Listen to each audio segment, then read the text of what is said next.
why don't we talk about some of the things that kind of affect the everyday Pinoys? Yeah. So what are going to be some of the trends or some advice you would give to someone who's looking to buy a home or a condo or any living space for the first time? My number one advice is figure out your budget first. Like financial planning is like the foundation of every investment. Like you can't just jump on the trend of buying real estate just because everyone else is doing it, or just because developers are starting to lower their price, or just because they made an offer of like 5%, then you can move in, right? Or rent to own, for example. Like it makes sense only if you have the budget for it, if you've got like the basics covered. I think also you need to realize or be real with your expectations. Because you will see a house, and I'm speaking from personal right now because we've been looking all around the area. And so like you see a house and you're like, I want to move in here. It's going to cost X amount. Can we do it? Versus we have this amount.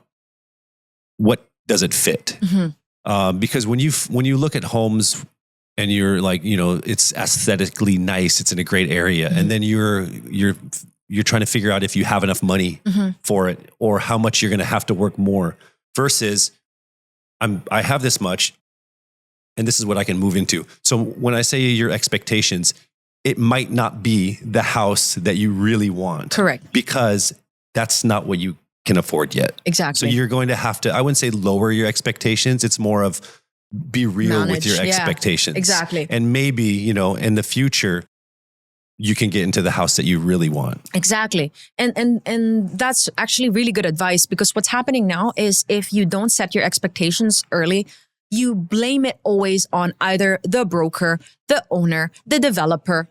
But there's always going to be problems. Like, for example, where you bought, like, let's say Nuvali or West Grove or Greenfields or something like down south, right? Like there's no traffic. And then 5 years from now, they open, I don't know, a mall, and then it causes traffic. And then now you get upset because you promised me that there's not going to be any traffic here. Come on. Right? Like that's part of reality. Traffic is part of our growth. Country. It's growth. And it's growth. And there's going to be a new valley past new valley. Exactly. So it's always going to be like that. So for things like that, you also have to manage your expectations so you don't end up blaming other people.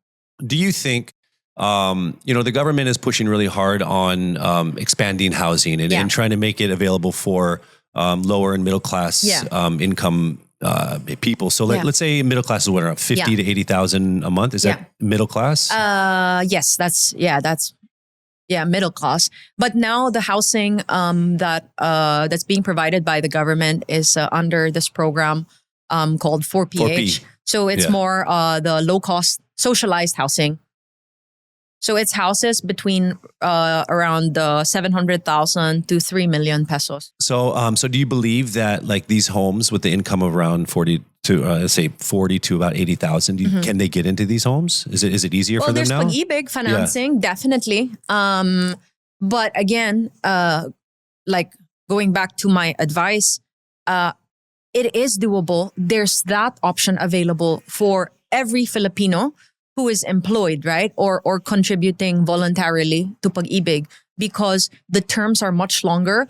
It's easier to afford a home, which means the amortization is also lower because of the longer term. A bank would normally give you average 15 years, but pag-ibig is 30 years. And then you can do it joint loan with your partner, your husband, or your spouse.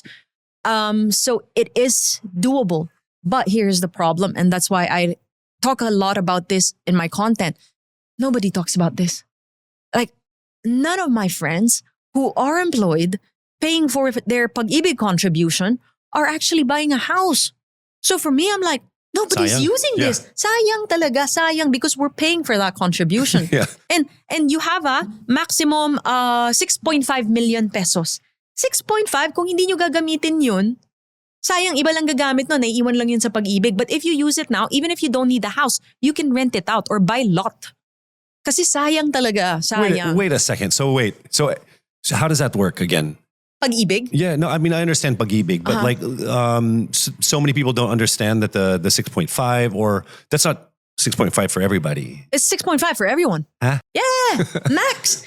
So technically, So we had everyone in here you like, can buy okay. a house up to 6.5 million. That's it. That's what you're contributing for. Yeah, that's what it. you're paying your taxes Yes, for. Yeah, exactly. yeah. That's what your taxes are for. But not a lot of people know about that.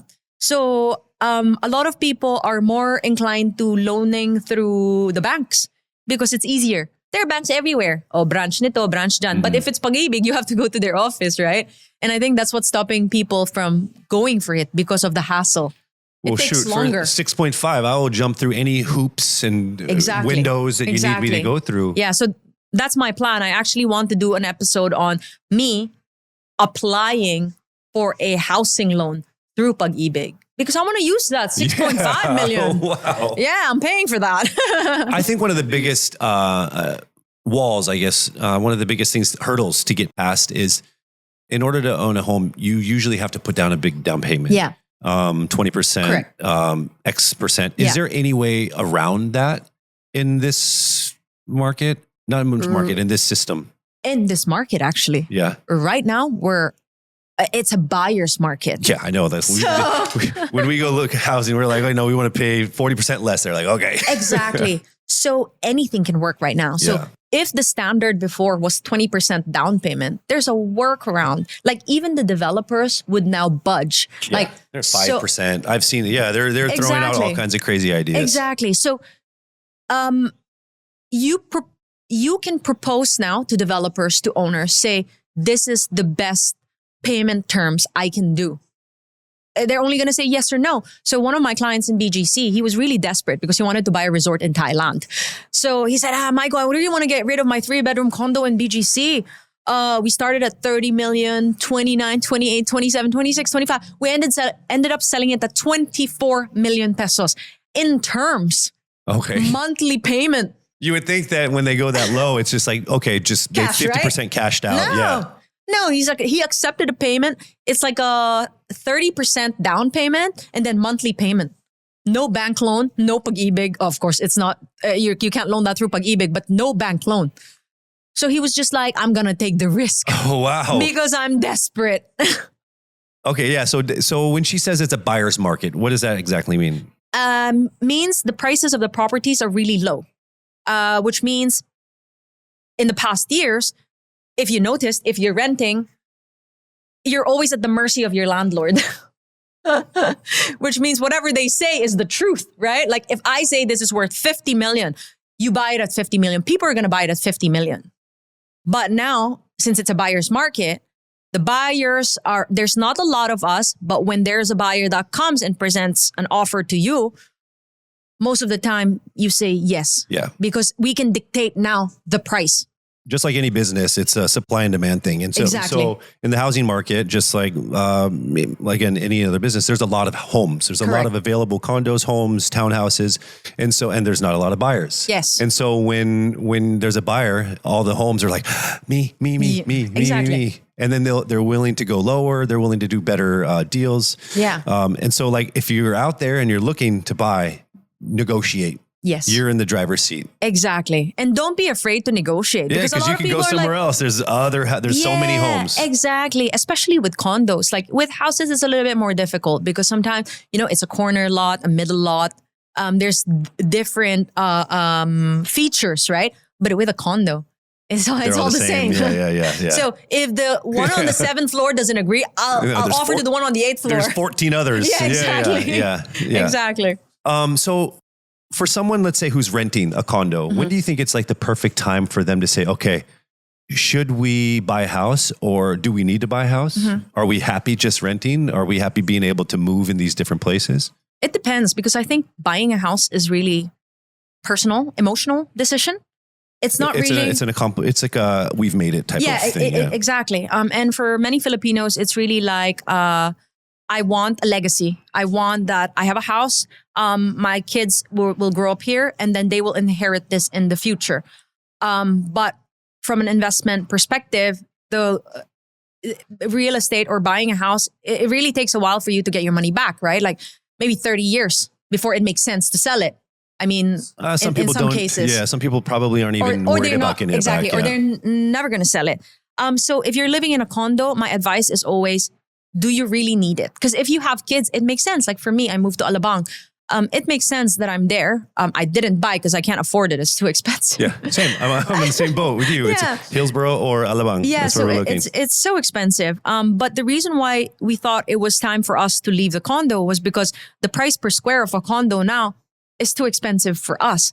So we have to start looking at houses. And same like you, we're also looking to buy eventually. It's just looking for that right place that would have the best growth.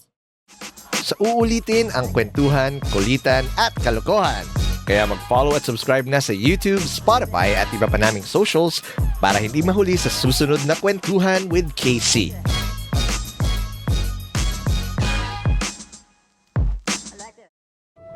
Huge thanks to Bagong Pilipinas Studios, our official studio partner.